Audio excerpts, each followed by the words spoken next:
भी अपनी रातों के बारे में गौर कीजिए और कभी मदीने के ताजदार सल्लल्लाहु अलैहि वसल्लम की रातों के बारे में गौर कीजिए। हमारी रातें गुनाहों अंदर मुसलमान ये कह रहा है कि मुसलमान मसाइब में घिरा हुआ है, कोई जमीन ऐसी नहीं नजर आती जो जाए पनाह की हैसियत से हो।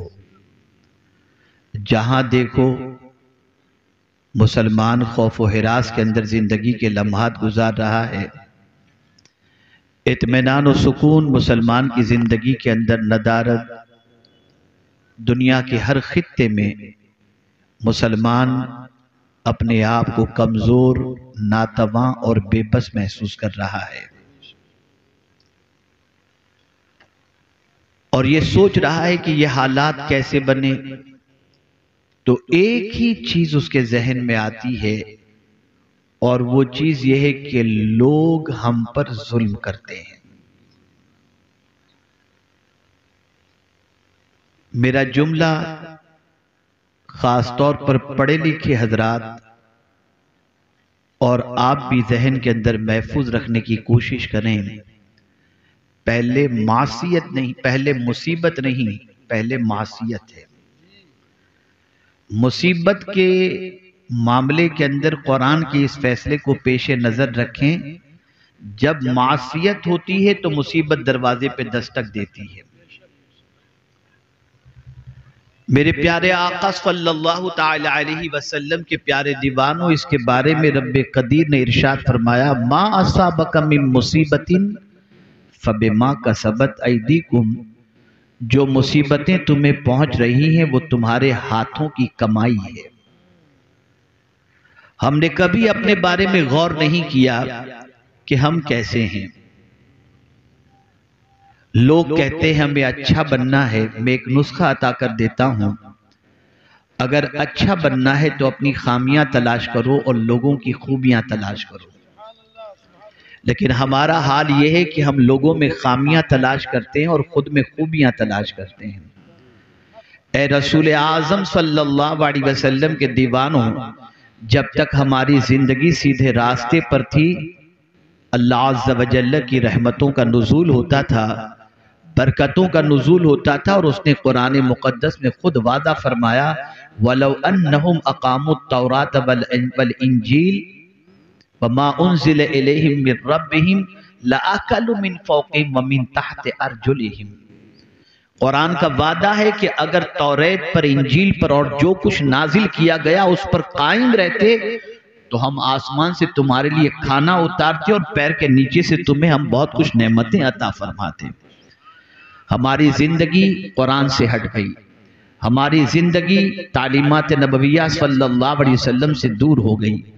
हमारी जिंदगी का कोई लम्हा दाम और कोई लम्हा गुनाहों के दाग से खाली नजर नहीं आता। और आज की पोजीशन तो ये है, कोई रात मुसलमानों के लिए अल्लाह की बारगाह में सद्दा रेज होने के लिए नहीं आती, बल्कि हर रात मुसलमानों के दामन पर गुनाहों के धब्बों में इजाफे के लिए आती है। न जाने हर रात मुसलमान अपने दामन पर कितने गुनाहों के धब्बों में इजाफा करता है, उसके बारे में कभी गौर करने का ख्याल नहीं, कभी गौर नहीं करता, कभी सोचता नहीं। ए रसूल आज़म सल्लल्लाहु अलैहि वसल्लम के दीवानों, ज़बानी जमा खर्च को अब खत्म करना पड़ेगा। दावा तो हम करते हैं कि रसूल रहमत सल्लल्लाहु अलैहि वसल्लम से बेपनाह मोहब्बत करते हैं, नारे भी लगाते हैं, लेकिन कभी अपनी रातों के बारे में गौर कीजिए और कभी मदीने के ताजदार सल्लल्लाहु के धब्बों में इजाफे के अंदर गुजरती हैं। और मदीने के ताजदार की रातें हम सियाकारों के लिए बख्शिश की दुआओं में गुजरती नजर आती हैं। वो रात भर रोते हैं हमारी बख्शिश की खातिर, हमारी नजात की खातिर, हमारी मगफिरत की खातिर, हमें जन्नत का मुसाफिर बनाने की खातिर। और रोते इतना इतना रोते इतना रोते कि आला हज़रत अज़ीमुल बरकत इमाम इश्क़ व मोहब्बत को कहना पड़ा, अल्लाह क्या जहन्नम अब भी न सर्द होगा, रो रो के मुस्तफा ने दरिया बहा दिए हैं। मैं तुमसे पूछना चाहता हूं, मार रोए तो तुम अपनी आदतें छोड़ दो, बाप रोए तो बाप के रोने पर तुमको तरस आ जाता है और तुम सुबह सुबह उठकर काम पर चले जाते हो। बाप अगर तुम्हें मन्नतो समाजत करे स्कूल चले जाते हो, और अगर बीवी रोए तो उसको मनाने की खातिर न जाने उसके सामने क्या क्या चीजें पेश करने के लिए तैयार हो जाते हो। इतने जालिम हम हो चुके हैं कि हमें हुजूर के रोने का कोई ख्याल नहीं, आकाए करीम के आंसू का कोई ख्याल नहीं। जो रसूल हम हमारे ऊपर इतने मेहरबान हैं कि कदम कदम पर लम्हा लम्हा अपनी उम्मत की फिक्र में गुजारते हैं, और ये उम्मत है जो मुस्तफा प्यारे की तालीमात को पसे पुष्ट डाले हुए हैं। मुसीबतें यूं ही नहीं आती। हम ही तो थे कि हमारी मस्जिद में नमाज पढ़ने के बाद निकलने पर बाहर मस्जिद के दरवाजे पर गैर मुस्लिम पानी का ग्लास लेकर के खड़े होते। ये मुसलमान नमाजी पानी पर दम कर देगा, मैं अपने मरीज को पिलाऊंगा तो शिफा मिल जाएगी। आज हमारी मस्जिदों के साथ ये सुलूक क्यों हो रहा है? ये हमारे करतूत का नतीजा है, ये हमारी गलतियों का नतीजा है। आज हम कुरान के बारे में नहीं जानते, रसूल रहमत सल्लल्लाहु अलैहि वसल्लम के बारे में नहीं जानते। हम इल्जाम तराशी करते हैं, फलां ये कर रहा है, वो ये कर रहा है, वो ऐसा करेगा, वो ऐसा करेगा। कुरान ने वाज़े लफ्जों में फरमा दिया, अगर तुम अपने हालात बदलना चाहते हो तो खुद को बदल दो, हम तुम्हारे हालात को बदल देंगे। आइए मैं दो वाकयात आपकी समाअतों के हवाले करूं। जब आदमी बदल जाता है तो अल्लाह हालात कैसे बदलता है, इसमें कोई शक नहीं कि गुनाहों के सैलाब के अंदर दामन को गुनाहों से बचाना बहुत डिफिकल्ट है, लेकिन यह भी अपनी जगह मुसल्लम है कि अगर कोई बचना चाहे तो मौला मदद भी फरमाता है। रसूल रहमत सल्लल्लाहु अलैहि वसल्लम की करम की नजर भी होती है। लेकिन आज मैं आपको एक दर्स देना चाहता हूं। रात के सन्नाटे में अगर गुनाह के धब्बों में इजाफा हो चुका हो, दिन के उजाले में गुनाह कर चुके हों, और सर के बालों से लेकर पैर के नाखून तक गुनाहों में जकड़े हुए हों, और चाहते हों कि इस गुनाह के दलदल से, गुनाह की सियाही से पाक हो जाएं, क्या अब भी मेरा मौला करम फरमाएगा? क्या इतने गुनाह करने के बाद भी माफ फरमाएगा? हाँ, वो कादिर मुतलक है, वो रहमानुर रहीम है, वो अपने बंदों पर करम फरमाता है। आइए मैं एक वाक़या आपकी समाअतों के हवाले करूं। अल्लाहु अकबर। हजरत हबीब आजमी रदी अल्लाह ताला अन्हु, तारीख उठाकर देखो, उनकी जिंदगी का जायजा लो। तौबा से पहले सूद का कारोबार करते थे, सूद के सिलसिले में बड़े मशहूर थे। अल्लाह अकबर। अगर किसी को सूद पर पैसा देते, ब्याज पर पैसा देते, तो उसके घर पे जब दस्तक देते तो बगैर कुछ लिए वापस नहीं आते थे। एक दिन एक शख्स के घर आप तशरीफ ले गए जिसको आपने सूद पर पैसा दिया था, दरवाजे पे दस्तक दी और उसके बाद साहिब खाना के बारे में पूछा गया तो कहा घर पर नहीं है। उनकी बीवी ने कहा मेरे शौहर नहीं है। हजरत हबीब आजमी जो तौबा करने से पहले सूदखोर थे, उन्होंने बरजस्ता कहा कि तुम जानती हो कि मैं जब किसी के यहाँ पैसे लेने जाता हूं तो खाली हाथ नहीं लौटता, मैं आया हूं, कुछ ना कुछ मुझे दो। उसके घर पे गोश्त मौजूद था, उसने कहा बस यही बच्चों के लिए रखी हूं, ले जा सकते हो। लेकर निकले, अपने घर पहुंचे, बीवी को पेश किया, कहा इसे पकाओ। बीवी ने जब पकाया तो वो खून बन गया, वो गोश्त खून बन गया। बीवी ने बरजस्ता कहा हबीब, मैंने तुमसे कहा है कि सूदी कारोबार छोड़ दो, जरा देखो ये गोश्त के खून में तब्दील हो चुका। अल्लाह अकबर। बीवी के दिल से इस तरीके से दर्द के साथ ये बात निकली थी कि हबीब आजमी का दिल बदल गया, और उसी वक्त उन्होंने नीयत की कि मैं आज से सूद के कारोबार से तौबा कर लूंगा। लेकिन आप जरा सोचो, नीयत कर ली, तौबा की नीयत कर ली, सूदी कारोबार छोड़ने की नीयत कर ली, लेकिन उस जमाने के अंदर हजरत हसन बसरी रदी अल्लाहुल मौला तबारक व तआला अन्हु खिताब फरमाते थे। उनकी महफिलों के अंदर जाने वालों का बड़ा हुजूम रहता था। अल्लाह अकबर। हबीब आजमी ने नीयत की कि मैं जाकर के हजरत हसन बसरी के हाथों पे तौबा करूंगा। घर से निकलते हैं, रास्ते में बच्चे खेल रहे थे, देखा हबीब आजमी को, किनारे पर हो गए और एक दूसरे बच्चे कह रहे थे किनारे हो जाओ, इस सूदखोर के पैर की मिट्टी भी हम पर पड़ी तो हम तबाह हो जाएंगे। हबीब अजमी गए, हजरत हसन बसरी तौबा पर खिताब फरमा रहे थे और खिताब फरमाते हुए हजरत हसन बसरी अलैहि रहमत व रिज़वान ने फरमाया, अगर सच्चे दिल से हबीब अजमी भी तौबा कर ले तो अल्लाह उसकी तौबा को कबूल फरमा लेगा। हजरत हसन बसरी हबीब अजमी को खास तौर पर मुखातब नहीं फरमा रहे थे, लेकिन चूंकि वो सूदखोर की हैसियत से इतने मशहूर थे कि उनसे बड़ा मशहूर कोई सूद के सिलसिले में नहीं था। लेकिन हजरत हसन बसरी ने जब ये कहा तो हबीब अजमी ने कहा, क्या कहा हुजूर आपने? कहा हबीब अजमी भी तौबा कर ले तो अल्लाह उसकी तौबा कबूल कर लेगा। फिर उसने कहा कि क्या कहा आपने? कहा हबीब अजमी भी तौबा कर ले तो अल्लाह उसकी तौबा कबूल फरमा लेगा। अल्लाह अकबर। हबीब अजमी आगे बढ़े, हजरत हसन बसरी के हाथों में हाथ दिया, अपने गुनाहों से सच्चे दिल से तौबा की और जितनों का पैसा लिया था उसे लौटाने का अहद किया। अब यही हसन बसरी रज़ी अल्लाहुल मौला तबारक व तआला अन्हु जिनकी बारगाह से हबीब अजमी तौबा करके निकले हैं, आप जानते हैं जब पलट कर अपने घर की तरफ जा रहे थे तो सिचुएशन बिल्कुल बदल चुकी थी। जिस रास्ते से आ रहे थे वहां बच्चे वही खेलते हुए नजर आए, लेकिन अब बच्चों के जुमले पहले जैसे नहीं थे। बच्चों ने कहा, अल्लाह का वली हबीब अजमी आ रहा है, अगर उसकी नजर किसी पर पड़ गई तो उसकी बिगड़ी संवर जाया करेगी। मैं पूछना चाहता हूं, अगर सच्चे दिल से बंदा गुनाहों से तौबा कर ले, अल्लाह उस तौबा की बरकत से कभी कभी तो ऐसा होता है इबादत से जो मकाम नहीं मिलता वो सच्ची तौबा की बुनियाद पर अल्लाह मकाम अता कर देता है। हजरत हबीब अजमी विलायत के महताब बनकर के चमके और बड़े ऊंचे मकाम पर फाइज हुए। दामन पर गुनाहों के धब्बे लग चुके हैं, साफ करो इसे। जिस तरह से गंदे बर्तन के अंदर बिरयानी नहीं खाई जाती, ऐसे गंदा दिल होना तो इबादतों का असर नहीं होता। बदलो, मांझो अपने दिल को, साफ करो अपने दिल को, तौबा करो अल्लाह की बारगाह में सच्चे दिल से। अगर सच्चे दिल से तौबा नहीं करोगे तो मुसीबतें दरवाजों पर दस्तक देंगी, और अगर सच्चे दिल से तौबा कर लोगे तो अल्लाह कादिर मुतलक है, रहमानो रहीम है।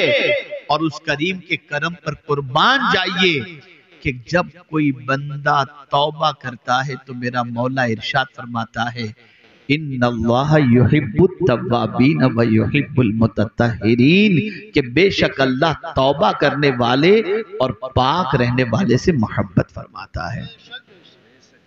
आप जरा सोचो, बड़े बड़े जराइम एक जमाने में करने वाले लोगों को अल्लाह ने जब तौबा की तौफीक अता फरमाई तो फिर वो कितने ऊंचे मकाम पर पहुंचे। आइए हजरत फुज़ैल बिन अयाज़ अलैहि रहमत व रिज़वा की हयात तैयबा को देखिए आप। अल्लाह अकबर। डाका जनी का पेशा था, हर निकलने वाले काफले को लूटने का पेशा था। उस जमाने में एक ताजिर उस जगह से काफला लेकर सामान तिजारत के साथ गुजरने वाला था, जहां पर घाट लगाए हुए फुज़ैल बिन अयाज़ बैठा करते थे। जब काफला वहां से गुजरने वाला था तो उन्होंने अपने साथ, काफले वाले ने अपने साथ एक कारी कुरान को रखा था जो रास्ते भर कुरान की तिलावत करता था। जब फुज़ैल बिन अयाज़ का अड्डा आ गया और काफला वहां से गुजरने वाला था, कारी कुरान ने तिलावत की, अलम यानि लिल्लज़ीना आमनू अन तख़शअ क़ुलूबुहुम लिज़िक्रिल्लाह। क्या ईमान वाले के लिए वो वक्त नहीं आया कि अल्लाह से डरे और अपने कल्ब को अल्लाह के जिक्र से मुनव्वर व मुजल्ला फरमा दे? बस ये आयत करीमा पढ़नी थी कि फुज़ैल बिन अयाज़ के दिल पर इस आयत ने असर किया। चीख उठे और कहा, हाँ हाँ, ईमान वाले के लिए वक्त आ गया कि वो अल्लाह से डरे और तौबा करे और अल्लाह अज़्ज़ व जल्ल के जिक्र से अपने कल्ब को मुनव्वर व मुजल्ला करे। उसी वक्त तौबा की और तौबा करने के बाद फुज़ैल बिन अयाज़ अल्लाह अकबर जितनों का माल लूटा था सबका माल अता कर दिया और उसके बाद सीधे मस्जिद नबवी शरीफ की तरफ बढ़े और वहां पहुंचने के बाद दरसे हदीस की महफिल के अंदर बैठे और बैठते बैठते अल्लाह ने फिर वो मकाम अता फरमाया कि हजरत फुज़ैल बिन अयास रदियल्लाहु मौला तबारक व तआला अन्हु मस्जिद नबवी के अंदर खुद दरसे हदीस देने लग गए, और जब उनके सामने कोई लफ्ज़ अल्लाह कहता तो कांप जाया करते थे। जब हजरत फुज़ैल बिन अयास अलैहिर्रहमा का विसाल हुआ तो दुनिया ये कहने पर मजबूर हो गई, फुज़ैल इस दुनिया से नहीं गए, अल्लाह का खौफ इस दुनिया से चला गया। विलायत का मकाम हजरत फुज़ैल बिन अयास को कैसे मिला? तौबा की बुनियाद पर। मायूसी के दलदल से निकलो। अगर आज तक गुनाहों के दलदल के अंदर डूबे रहे तो आज अल्लाह की बारगाह में सच्चे दिल से तौबा करो। सुन लो, मुसीबतें यूं ही नहीं आती, गुनाहों की वजह से आती है। मैं एक एग्जाम्पल के जरिए समझाऊं, शायद आपकी समझ में बात आ जाए। एक इंसान पर जब जुल्म और मुसीबतों के पहाड़ टूटते हैं तो वो इंसान कहता है पता नहीं कौन सा गुनाह मुझसे हो गया था जिसकी सजा मिल रही है। उस वक्त वो गुनाह को याद करता है।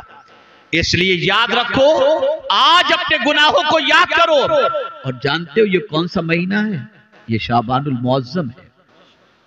और इस महीने के बारे में हुजूर फरमाते हैं शाबानुल मुतahhir, शाबान पाक करने वाला महीना है। इस माह मुबारक में सच्चे दिल से अगर तौबा कोई कर ले तो अल्लाह उसके गुनाहों को माफ फरमा दिया करता है, गुनाहों से पाक कर दिया करता है। मुझे हैरत होती है, ए रसूल आजम सल्लल्लाहु अलैहि वसल्लम के दीवानों, मुसलमान तौबा करने के लिए भी तैयार नहीं। मुसीबतें देखकर, परेशानियां देखकर, तकालीफ देखकर, जवाल की हालत देखकर आज भी तौबा करने के लिए तैयार नहीं कि अल्लाह अज़्ज़ व जल्ल की बारगाह में सच्चे दिल से तौबा करके मौला को मनाने की कोशिश की जाए। नहीं नहीं, उसे तो कल भी माअज़ल्लाह गुनाह करना है। बड़ी मादरत के साथ मैं अर्ज़ करूंगा, मैं कभी कभी कुछ तल्ख बातें भी कर देता हूं। हम जब आए मकान पर पहुंचे तो हमने देखा जब इस्तिंजे के लिए हम उतरे, वुजू के लिए जब खड़े हुए तो लोग लाइन से यूं खड़े थे। मैंने वुजू करने के बाद, मैंने फारिग होने के बाद मैंने लोगों से पूछा बताइए आप में से कितने लोगों ने इशा की नमाज पढ़ी है? कितने लोगों ने पढ़ी है? सन्नाटा था, कोई हाथ उठाने को तैयार नहीं। और चिल्लम चिल्ली शोरो गुल हमारे लिए खड़े होकर एहतमाम, ये सब करते हैं। कयामत में पूछा ही नहीं जाएगा कि तुम किसके लिए खड़े रहे और कितनी देर खड़े रहे। ये पूछा जाएगा रब की बारगाह में खड़े हुए कि नहीं हुए, नमाज पढ़े कि तुम नहीं पढ़े। और ये बात अच्छी तरीके से याद रखो, जो जानबूझकर एक वक्त की नमाज कज़ा कर दे उसका नाम जहन्नम के दरवाजे पर लिख दिया जाता है। ये कौम यूं ही तबाह नहीं हो रही, इसलिए तबाह हो रही है कि अल्लाह ने अपना दस्ते अमान उस पर से उठा लिया है। इसलिए कि हुजूर फरमाते हैं जो जानबूझ करके एक वक्त की नमाज कज़ा करे अल्लाह उस पर से अपना दस्ते अमान उठा लेता है, कोई पनाह नहीं देगा। हम अगर तारीख उठा करके देखें, रसूल आजम की सीरत उठा कर देखें, सहाबा की सीरत उठा करके देखें, और हमें जो अल्लाह और उसके रसूल की तरफ से हुक्म मिला उसे देखें। लाओ मुझे कोई ऐसी मुसीबत जिसके लिए हुजूर ने नमाज का हुक्म न दिया हो। बारिश नहीं हो रही, नमाज इस्तिस्का। कोई मर गया, नमाज जनाजा। गुनाह हो गए, सलातुत तौबा। कोई हाजत है, सलातुल हाजत। अरे खुद हुजूर सल्लल्लाहु अलैहि वसल्लम जब कभी इस्तिराब की कैफियत के शिकार होते तो हजरत बिलाल से फरमाते अरहना या बिलाल, ए बिलाल मुझे राहत पहुंचाओ। बिलाल अजान कहते हुजूर नमाज पढ़ लेते, हुजूर को राहत मिल जाती थी। तुम नमाज छोड़कर सब इधर उधर भटक रहे हो, वक्त ही नहीं है तुम्हारे पास नमाज का। और फिर वो लोग जो दौलत के अंदर डूबे हुए हैं, मालो ज़र के अंदर डूबे हुए हैं, और कुछ ऐसे भी हैं जो खूब खैरात और सदकात वगैरह करते हैं और माल लुटाते हैं, लेकिन नमाज नहीं पढ़ते और समझते हम तो बड़े खुश नसीब हैं, इतना माल, कोठी, बंगला, गाड़ी सब हमारे पास है और इतना पैसा हम अल्लाह के नाम पे लुटाते हैं। खुश नसीब न समझो। अगर नमाज छोड़कर ये सारी चीजें हैं तो खुश नसीब न समझो। एक तारीखी जुमला आपकी समाअतों के हवाले करता हूं। अल्लाह जब किसी बंदे से नाराज होता है ना, तो रोटी नहीं छीनता, सजदे की तौफीक छीन लेता है। सजदे की तौफीक छीन लेता है। माल का मिल जाना यह खुशबख्ती की अलामत नहीं है, सजदे की तौफीक का मिल जाना यह खुशबख्ती की अलामत है। आज हमारी कौम का हाल यह है, 2 साल का बच्चा फटाफट मोबाइल इस्तेमाल करता है, मां खुश हो रही है, बाप खुश हो रहा है। रोजाना रात को न जाने क्या क्या आज यूट्यूब पर देखा जा रहा है। मैं बड़ी मादरत के साथ, हमारे जितने भाई चैनल चला रहे हैं, बहुत मादरत के साथ, मेरे भाइयों आप इससे पैसा कमाते होगे, ठीक है अपनी जगह पर, लेकिन यहां के प्रोग्राम को जो नश्र करते हो ना, तो इस प्रोग्राम पर अमल की भी कोशिश करो। खाली पैसे कमाने की फिक्र मत करो। ये मत सोचो कि हम YouTube पर इतने व्यूज हमारे मिल जाएंगे तो हमको इतना पैसा मिल जाएगा। क्या करोगे पैसा? कब्र में पैसा नहीं आएगा, नहीं आएगा पैसा कब्र के अंदर। अहद करो, नमाज की पाबंदी करो। आज तक गुनाह हो गए, सच्चे दिल से तौबा करो। ये सारी मुसीबतें हमारे हाथों की कमाई है, और बहुत सारे गुनाह तो अल्लाह यूं ही माफ फरमा देता है। ये उसका करम है, ये उसका फजल है, ये उसका एहसान है। इसको मैं कुरान की दूसरी आयत से आपको समझाऊं। मेरे प्यारे आका सल्लल्लाहु ताला अलैहि वसल्लम के प्यारे दीवानों, हजरत नूह अलैहिस्सलातु व तस्लीम की कौम गुनाहों में गिरफ्तार रही। हजरत नूह अलैहिस्सलाम की दावत को उसने कबूल न किया। 40 साल तक औरतें बांझ रही, किसी औरत के शिकम से कोई बच्चा पैदा नहीं हुआ। बारिश बंद हो गई, मवेशी मर गए। ये सारी मुसीबतें क्यों? हजरत नूह अलैहिस्सलाम जो पैगाम देते थे, उस पैगाम पर उन्होंने अमल नहीं किया। लेकिन नबी तो बहुत नर्म दिल होते हैं ना, वो अपनी उम्मत का भला चाहते हैं। इस कौम को निकालने के लिए उन्होंने कौन सा मंसूबा अता किया? तो कुरान कहता है फकुल तुस्तगफिरू रब्बकुम। हजरत नूह अलैहिस्सलातु व तस्लीम ने अपनी कौम से कहा, ऐ मेरी कौम, अल्लाह से माफी मांगो, और अगर तुम माफी मांगोगे तो होगा क्या? युरसिलिस समा अलैकुम मिदरारा व युमदिदकुम बिअमवालिन व बनीन। अल्लाह फरमाता, हजरत नूह अलैहिस्सलाम कहते हैं, अगर तुम तौबा कर लोगे, माफी मांग लोगे, तो अल्लाह आसमान से तुम्हारे लिए बारिश बरसाएगा और माल के जरिए और बेटों के जरिए तुम्हारी मदद फरमाएगा। लेकिन ये मदद आएगी कब? जब तुम माफी मांगोगे, जब तुम माफी मांगोगे। इसको मैं थोड़ा सा साइकोलॉजिकल और नफ्सियाती तौर पर समझाऊं।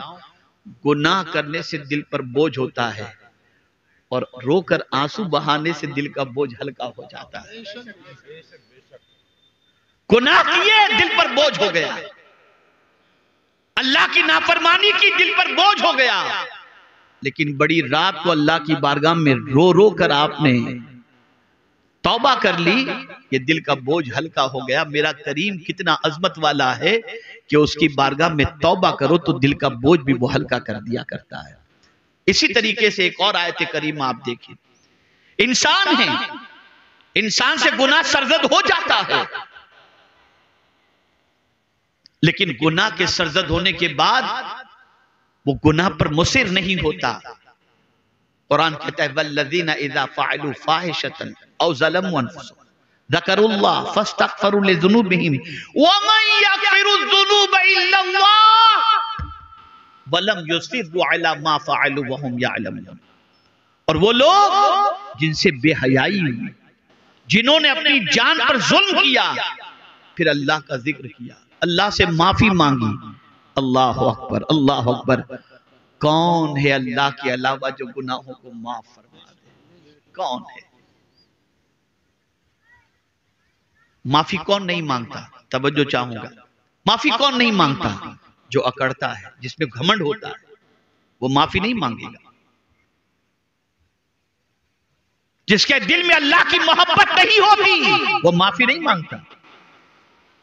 ए रसूल आजम सल्लल्लाहु ताला अलैहि वसल्लम के दीवानों, ये मुकद्दस महीना माफी मांगने का महीना है, तौबा करने का महीना है। क्या मिला गुनाहों की वजह से? क्या जवाब देंगे अल्लाह की बारगाह में गुनाहों के एवज के अंदर? कोई जवाब देने की ताकत नहीं रखता। अल्लाह फरमाता है कयामत के दिन अल्लाह फरमाएगा इक़रा किताबक, अपना आमाल नामा पढ़। है किसी में ताकत पढ़ने की? ए रसूल आजम सल्लल्लाहु ताला अलैहि वसल्लम के दीवानों, सैयदना गौसुस सकलैन रदी अल्लाहुल मौला तबारक व तआला अन्हु, जिनको अल्लाह ने मां के पेट ही से वली पैदा फरमाया, उस गौसे पाक रदी अल्लाह तआला अन्हु की कैफियत क्या है?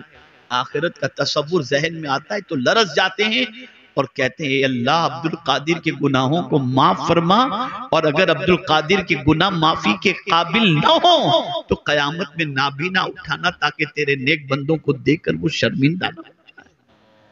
वो गौसे पाक जिनकी बारगाह में चोर आए तो गौसे पाक उसे कुतुब बना करके भेजें, वो अल्लाह की बारगाह में इतना रो रहे हैं और हमारा हाल अल-इयाज़ु बिल्लाह, अल-इयाज़ु बिल्लाह। आज इतना मजमा है, मैं पूछना चाहता हूं कितने लोग कुरान पढ़ना जानते हैं? नहीं। कितने लोग वुजू के फराइज जानते हैं? नहीं।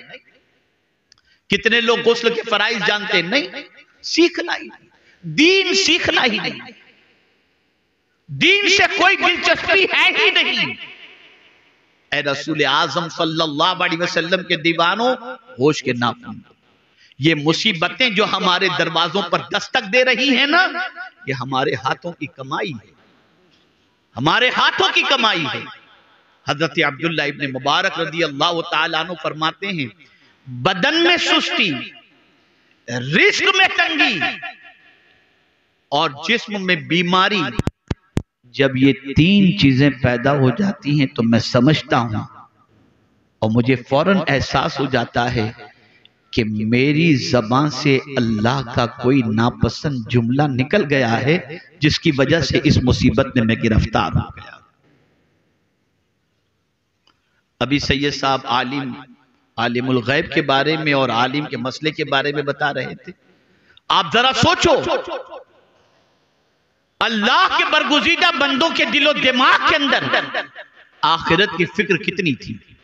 एक बुजुर्ग बड़ी अच्छी तरीके से कपड़ा बुनते हैं और उनके दिमाग के अंदर ये चीज होती है कि मैंने बड़ी अच्छी तरीके से कपड़ा तैयार किया है, शहर के बड़े बिजनेसमैन को मैं जब ये कपड़ा दिखाऊंगा तो उससे अच्छी कीमत वसूल करूंगा। इस नीयत से बड़े एहतियात के साथ उन्होंने अच्छा कपड़ा तैयार किया। जब लेकर के उस बड़े कारोबारी के पास पहुंचे तो उस कारोबारी ने जब कपड़ा देखा, कहा ये रंग मैच नहीं खाता, ये धागा यहां नहीं होना चाहिए, न जाने कितने ऐब उसने निकालने शुरू किए। बुजुर्ग की आंखों से आंसू निकलने शुरू हो गए, बुजुर्ग की आंख से आंसू निकलने शुरू हो गए। तो फिर जो है उस कारोबारी शख्स ने कहा बुजुर्ग से कि बाबा आप घबराएं नहीं, मैं आपका कपड़ा खरीद लूंगा, रो क्यों रहे हैं? अब जवाब सुनिए। वो बुजुर्ग फरमाते हैं मैं इसलिए नहीं रो रहा कि तू मेरा कपड़ा खरीदेगा कि नहीं खरीदेगा, मैं तो सिर्फ इसलिए रो रहा हूं, बड़ी मेहनत से मैंने कपड़ा तैयार किया था, कोई कसर मैंने नहीं छोड़ी थी, लेकिन जांचने वाला तेरे जैसा शख्स था तो न जाने कितने ऐब निकाला। इबादत भी मैंने बहुत की है, जांचने वाला खुदा है, अगर वो जांच ले और मेरी इबादत को मुंह पे मार देगा तो मेरा क्या होगा? तसव्वुर था ये आखिरत का।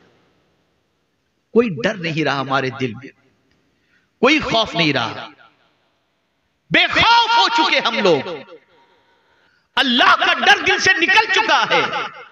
इसलिए इज्जत भी गई, वकार भी गया, हर मुसीबत ने हमारे दरवाजे पर दस्तक देना शुरू कर दिया। ऐ रसूल आजम सल्लल्लाहु ताला अलैहि वसल्लम के दीवानों, सच्चे दिल से तौबा करो। और मैं यकीन के साथ कहता हूं, आज तक अगर गुनाह के दरवाजे पर दस्तक देते थे ना, तो आज के बाद से नेकियों के दरवाजे पर दस्तक दो। आज तक अगर बुराइयों के दरवाजे पर दस्तक देते थे तो आज से कुरान को पकड़ के उसकी तिलावत करना शुरू करो। खुदा की कसम, मेरे रब का वादा हक है, इन्नल्लाह ला युगय्यिरु मा बिकौमिन हत्ता युगय्यिरु मा बिअनफुसिहिम। बेशक अल्लाह उस कौम की हालत को नहीं बदलता जो कौम खुद अपने आप को न बदले। एक बात अर्ज करके मैं अपनी गुफ्तगू को खत्म करता हूं, और वो बात ये है, तवज्जो चाहूंगा। आप जानते होंगे कि आपके मोहल्ले में फलां शख्स रहता है, नमाज नहीं पढ़ता, कभी कभी नमाज पढ़ लेता है। आप जानते हैं कि वो सिगरेट भी पीता है, आप जानते हैं कि वो बहुत सारे गुनाह करता है, गाने भी गुनगुनाता है, सारी चीजें करता है, आपको सब मालूम होगा।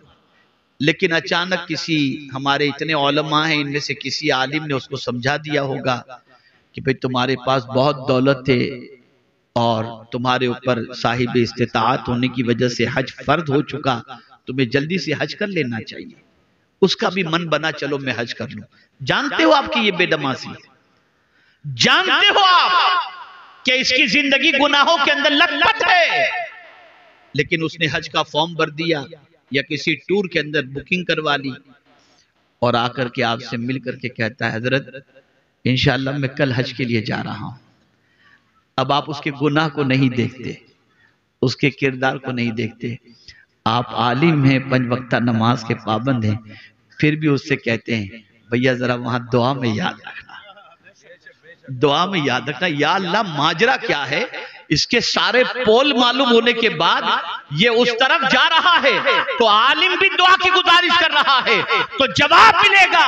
तुम अपना रुख खुदा की तरफ करके तो देखो, मौला तुम्हारा वकार और तुम्हारी इज्जत के अंदर इजाफा फरमा देगा। बदलो, अपना रुख बदलो मेरे भाइयों, बदलो। हालात इससे बदतर भी आए हैं, लेकिन अल्लाह वालों ने अल्लाह का दर नहीं छोड़ा, अल्लाह की बारगाह नहीं छोड़ी, अल्लाह के रसूल सल्लल्लाहु अलैहि वसल्लम पर दुरूद मुबारका और साथ ही साथ अल्लाह के रसूल सल्लल्लाहु अलैहि वसल्लम की इताअत से रूगर्दानी नहीं की। आज हम गुनाह के अंदर डूबे हुए रहते हैं, बुराइयों में डूबे हुए रहते हैं और समझते हैं कि हमारे हालात बदल जाएं। नहीं बदल सकते। इल्म हासिल करो, इल्म दीन भी हासिल करो, इल्म दुनिया भी हासिल करो, और ये जुमला याद रखना, मुसीबत पहले नहीं है, मासियत पहले है, और मासियत के बतन ही से मुसीबत जन्म लेती है। गुनाह करना छोड़ दो, बुराइयां करना छोड़ दो, अल्लाह रब्बुल इज्जत जल्ल जलालुहु करम की नजर फरमाएगा और इनाम व इकराम की बारिशें नाजिल फरमाएगा। मैं दिल की अता गहराइयों से मुंतज़िमीन इजलास हमारे माशाअल्लाह बुजुर्ग जो यहाँ पर खानका भी चलाते हैं, इदारा भी चलाते हैं माशाअल्लाह, अल्लाह ताला इस इदारे से फारिग होने वाले जुमला तलबा पर करम की नज़र फरमाए, उनके असातिज़ा पर करम की नज़र फरमाए, और साथ ही साथ हम सबको अल्लाह अज़्ज़ व जल और उसके रसूल सल्लल्लाहु अलैहि वसल्लम की इताअत की तौफीक नसीब फरमाए। मेरे प्यारे आका सल्लल्लाहु अलैहि वसल्लम के प्यारे दीवानों, बहुत लहव लईब और गफलत के अंदर हमने अपनी जिंदगी गुजार ली। अब जिंदगी को चेंज करो। आप जरा देखो, जितना मजा इबादत के अंदर है ना, उतना मजा किसी में नहीं है। आज मैं आ रहा था एयरपोर्ट से, दिल्ली से, यहाँ पर एक टेंशन की खबर मिली, थोड़ा सा दिमाग घूमने लगा। मैंने फौरन कुरान शरीफ निकाला, मोबाइल खोला, उसमें कुरान शरीफ था, मैंने पढ़ना शुरू किया। थोड़ी देर के बाद मुझे रिलैक्स मिल गया। इसलिए कि याद रखें, मेरा चैलेंज है आपको, खुदा न खास्ता, खुदा न खास्ता, खुदा न खास्ता आपको अगर कोई तकलीफ आ जाए ना, आप फौरन वुजू करो, अल्लाह की किताब खोल करके पढ़ना शुरू करो। यार, दुनिया का कोई इंसान तसल्ली के जुमले कह दे तो तुम्हारे दिल का बोझ उतर जाता है। मेरे मालिक के जुमले से बढ़ करके किसके जुमले हो सकते हैं? उसके कलाम से बढ़ करके किसका कलाम हो सकता है? आज मुसीबत में आकर तुम सिगरेट पीते हो, नशा करते हो, अल्लाह की किताब पढ़ो, तुम्हारी मुसीबतें अल्लाह दूर फरमा देगा। बदलो अपने आप को। अल्लाह मुझे आपको सबको तौफीक नसीब फरमाए, और हमें इन जलसों के अंदर आने के बाद, जैसे यहाँ पर हमारे 2-4 बच्चे तफरी कर रहे हैं, बड़े मजे से हंसी मजाक कर रहे हैं बैठे हुए यहाँ पर, इसी तरीके से कुछ वहां पर भी इसी तरीके से मसरूफ हैं और वो समझते हैं कि यहाँ तफरी के लिए आए हुए हैं। माशाल्लाह बाकी सब तो बड़ी संजीदगी से सुन रहे हैं। मैं इनको इसलिए टारगेट कर रहा हूं ताकि ये बराबर तवज्जो से सुने। ये वो महफिलें हैं कि इन महफिलों की तलाश के अंदर आसमान से फरिश्ते जमीन के ऊपर उतरते हैं, लेकिन हमने इस महफिल को तफरी समझ ली, हंसी मजाक कह कह सब चलता होता है। और यही वजह है कि इन महफिलों से जिंदगी नहीं बदल रही। मकसद हमारा कुछ भी नहीं, हम आते जरा देखें कितना बड़ा मजमा है, क्या हो रहा है, वुजू भी नहीं होता। वरना जानते हैं आप, सैयदना गौसे पाक रदी अल्लाह ताला अन्हु खिताब फरमा रहे थे। दौरान खिताब आपने एक बंदे को देखा जिसकी आंख लग गई। गौसे पाक जाकर उसके सामने खड़े हो गए अदब के साथ। आंख खोली निगाहों के सामने उस बंदे ने देखा कि गौसे पाक खड़े तो कांप गया। अल्लाह अकबर। तो मेरे गौसे पाक फरमाते हैं, क्या देख रहे थे? आंख बंद करके क्या देख रहे थे? उसने कहा आंख बंद तो थी, मदीने के ताजदार की ज़ियारत नसीब हो गई थी। और फिर गौसे पाक फरमाते, तू आंख बंद करके मेरे नाना जान को देख रहा था, मैं आंख खुली रखकर अपने नाना जान को देख रहा था। ये महफिलें हैं जिसमें कभी कभी कुछ खुश नसीबों को अल्लाह के रसूल की ज़ियारत नसीब हो जाती है, लेकिन बस ज़बानी है। आते हैं वही महफिल में जिनको हुजूर बुलाते हैं, लेकिन हमारा हाल जरा देखें तो सही।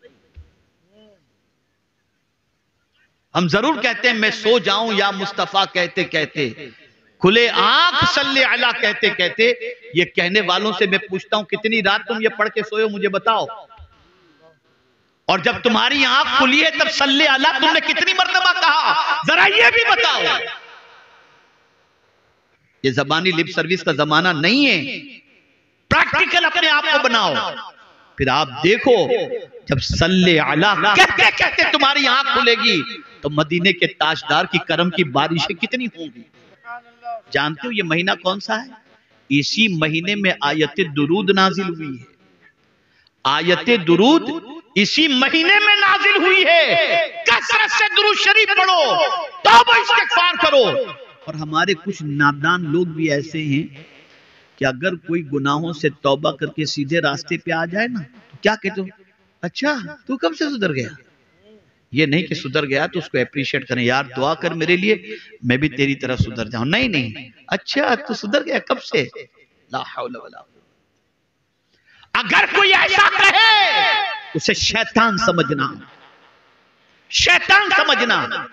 हमारे यहाँ हौसला अफजाई नहीं है, हमारे यहाँ हौसला अफजाई नहीं है। बड़ी मादरत के साथ अर्ज करता हूं, यहाँ काम करने वाले की कद्र नहीं है, कान भरने वालों की कद्र है। ये हमारा मिजाज बन चुका है। चेंज करो अपने आप, बदलो अपने आप को। हालात अपनी जगह पर हैं, जो भी हैं जिनके मंसूबे अपनी जगह पर होंगे, लेकिन मेरे रब ने फरमा दिया वमा तशाऊन इल्ला अन यशा अल्लाहु रब्बुल आलमीन। तुम जो चाहोगे वो नहीं होगा, अल्लाह जो चाहेगा वही होगा। शर्त यह है कि हम अपने आप को चेंज करें, अपने आप को बदलें। वो कादिर मुतलक जरूर करम की नजर फरमाएगा। मेरे प्यारे आका सल्लल्लाहु अलैहि वसल्लम के प्यारे दीवानों, ये थोड़ा सा दर्द दिल था जो मैंने आपके सामने पेश किया। और मैं देख रहा हूं न इल्म में हमारी कौम आगे है, न अमल में हमारी कौम आगे है, न तिजारत में हमारी कौम आगे है। अगर आगे है तो टोपी पहनाने में आगे, लोगों का माल खाने में आगे, काली गलोच में आगे, भाईगिरी में आगे, दादागिरी में आगे, गुंडागर्दी में आगे, रात को चौराहे पर बैठकर गपशप करने में आगे। यही वजह है कि हमारे मोहल्ले में अगर कोई बच्चा पढ़ लिख कर कुछ बन जाता है तो पहले हमारा मोहल्ला छोड़ता है, यहां रहूंगा तो मेरा बच्चा बिगड़ जाएगा। क्या हो गया हमको, कहां जा रहे हैं हम लोग। और अगर आज नहीं सुधरे ना तो हालात कभी अच्छे नहीं हो सकते। हमें बदलना होगा। हम अगर चेंज हो गए, अल्लाह अज़्ज़ा व जल हम पर जरूर करम की नजर फरमाएगा। और इस तरह से नजर फरमाएगा कि आदमी तसव्वुर भी नहीं कर सकेगा, वहां से उसकी जिंदगी बदलती हुई नजर आएगी। अल्लाह रब्बुल इज्जत जल्ल जलालहू, आकाए करीम रऊफ़ुर रहीम अलैहि तहिय्यतु व तस्लीम के सत्व तुफैल मुझे आपको सबको अल्लाह और उसके इरशाद पर, अल्लाह और उसके रसूल सल्लल्लाहु अलैहि वसल्लम के इरशाद पर अमल की तौफीक नसीब फरमाए। आप याद रखें, खूब तौबा करें, रोजाना तौबा करें, कसरत से इस्तिग़फ़ार करें। दो चीजें अमान की हैं, एक रसूल आज़म सल्लल्लाहु अलैहि वसल्लम की ज़ात बाबरकत और एक इस्तिग़फ़ार। कुरान कहता है वमा कानल्लाहु लियुअज़्ज़िबहुम व अंत फ़ीहिम वमा कानल्लाहु मुअज़्ज़िबहुम व हुम यस्तग़फ़िरून। अल्लाह उनको कैसे अज़ाब दे जबकि एक महबूब तुम उनके दरमियान मौजूद हो, और अल्लाह उनको कैसे अज़ाब दे जब वो अल्लाह से माफी मांग रहे हों। तो माफी मांगो अल्लाह से, सारी परेशानियां दूर हो जाएंगी और अपनी जिंदगी को सीधे रास्ते पर ले चलने की कोशिश करें। अल्लाह हम सब पर करम की नजर फरमाए। वमा अलैना इल्लल बलागुल मुबीन। अस्सलामु अलैकुम व रहमतुल्लाहि व बरकातुहू।